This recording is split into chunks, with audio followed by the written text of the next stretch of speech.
এক নং পপুৰাগাঁৱত আপোনালোকে পঞ্চমী দৌল পাতিছে, কি ক'ব ইয়াৰ? পঞ্চমী দৌল আমি এক নং পপুৰাগাঁও 1973 চনৰ পৰাই আমাৰ চলি আহিছে। আমি আগতে এই দৌলখন এনেকুৱা এটা পৰ্যায় নাছিলে, তেতিয়াৰ বস্তুবিলাক আমাৰ বহুত আধ্যাত্মিক হিচাপত হৈছিল। তাৰমানে এনেকুৱা হিচাপত হৈছিল, হেঁচাক লাইটত হৈছিল। আগতে হেঁচাক লাইট, এতিয়া হেঁচাক লাইট আজিকালি ল'ৰা ছোৱালীবিলাকে দেখা নাপায়। কিন্তু আমি আজি আহি আমি বিজুলী বাতি পাইছোঁ, আৰু ইয়াৰ পিছত বা আৰু কি আহে আমি নাজানো। গতিকে আমি নাট্যদল, তেতিয়া আজিৰ নাট্যদল আৰু তেতিয়াৰ নাট্যদলবিলাক খোলা মঞ্চত আছিলে, আমি সৰু সৰু আছিলোঁ। আৰু এইবিলাক যিবিলাক আমাৰ আজি ইয়াত ডেক'ৰেশ্যন কৰি এইবিলাক বস্তু ধৰক আৰ কাপোৰ আদি দিয়া হৈছে, তেতিয়া কিন্তু আৰ কাপোৰ নাছিলে। এতিয়া আমাৰ ইয়াত এইবিলাক কয় জাও তামোল বুলি কয়। সেই জাও তামোলৰ পাত দি আমি চাইনা বনাইছিলোঁ, চাইনা বুলি কয় আমাৰ ইয়াত।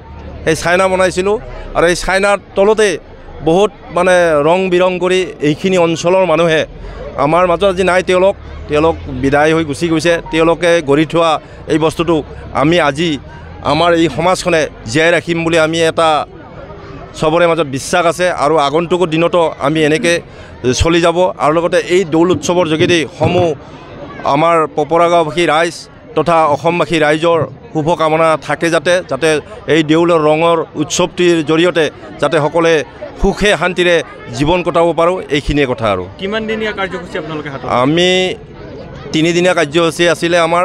যোৱাকালি আমাৰ অধিবাস আছিলে, আজি আমাৰ ভৰ দেউল। আজি আমাৰ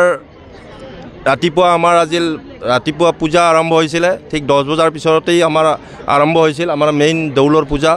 আৰু আবেলি আমাৰ এই ক'ত আছিলে এইটো পাখিৰিগুৰি নামদল আমি আমন্ত্ৰণ কৰি আনিছোঁ, তেওঁলোকে নাম গীত গাই আছে। আৰু ঠিক 9 বজাৰ লগে লগে আমাৰ নাট্যদল আহি পাবহি, আৰু তেওঁলোকে যাত্ৰা দল সুদূৰ পাঠশালাৰ পৰা আহিব।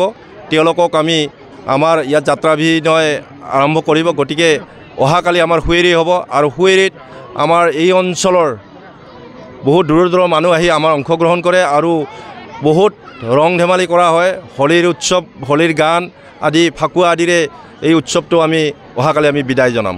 এই দেউল উপলক্ষে যিটো আমাৰ পঞ্চম দৌল, আজি বহুদিনে পুৰণীয়া, আমি সৰুৰ পৰা দেখা পাইছোঁ। আমাৰ পূৰ্বপুৰুষসকলে এই পালন কৰি গৈছে, আমি তেওঁলোকৰ অনুসৰণ কৰি আমি এই উৎসৱটো পালন কৰি আহিছোঁ। অলপ আগতে বক্তাগৰাকীয়ে কৈয়ে গ'ল, এই দৌল উৎসৱটো আমাৰ যিটো পৰ্যায়ত আহি পাইছে, তেতিয়া আমি সৰু আছিলোঁ, আমি এই পৰ্যায়টো পোৱা নাছিলোঁ। কিন্তু যিটো আধুনিকতাৰ ওপৰত লক্ষ্য ৰাখি এই দৌল উৎসৱটো আজি এই পৰ্যায়ত পাইছে। আমি এই দৌল উৎসৱৰ লগতে বসন্ত পঞ্চমী উৎসৱ বুলি কোৱা হয়। সদৌ পপুৰাগাঁওবাসীৰ লগতে বঙাইগাঁও জিলা তথা গোটেই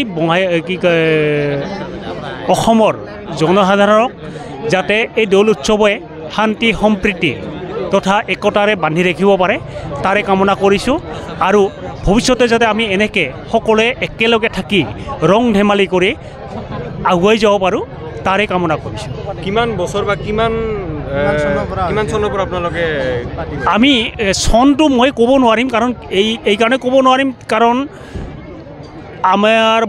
মোৰ বয়সটো বৰ্তমান 55, যদিও এইটো আমি সৰুৰ পৰা দেখা পাইছোঁ। আনুমানিক কিমান বছৰ? আনুমানিক 100 বছৰ পাৰ হৈ যাব লাগে। মোৰ হিচাপত 100 বছৰ পাৰ হৈ যাব লাগে। আমাৰ পূৰ্বপুৰুষসকলে কৰি গৈছিল। তেতিয়া দিনত অলপ আগতে কৈ গ'ল যে তেতিয়া দিনত এনেকুৱা ব্যৱস্থা নাছিলে, কিন্তু বৰ্তমান যিটো ব্যৱস্থা আহিছে, আমি আধুনিকতাৰ গতি কৰি আছোঁ, আৰু সেই গতিৰ পিনে আমি ধাৱমান হ'ব লাগিব। যিহেতু আপুনি ক'লে যে 100 বছৰ পাৰ সোণালী জয়ন্তী পাতিছেনে? আমি আচলতে সেইবিলাক আমাৰ এই যিহেতু গাঁৱলীয়া অনুষ্ঠান, আমি সোণালী জয়ন্তী বা ৰূপালী জয়ন্তী এইবিলাক অনুষ্ঠানৰ প্ৰতি আমি বেছি গুৰুত্ব নিদিওঁ। আমি যিহেতু আমাৰ এইটো পৰম্পৰাটো আমি ৰক্ষা কৰিব লাগে। আমি সোণালী জয়ন্তী, ৰূপালী জয়ন্তী বা গল্ডেন এইটো শতবৰ্ষ গৰকা, এইবিলাক আমি হেৰি নকৰোঁ। আমি জাষ্ট পৰম্পৰাটো ৰক্ষা কৰি আছোঁ। ধন্যবাদ।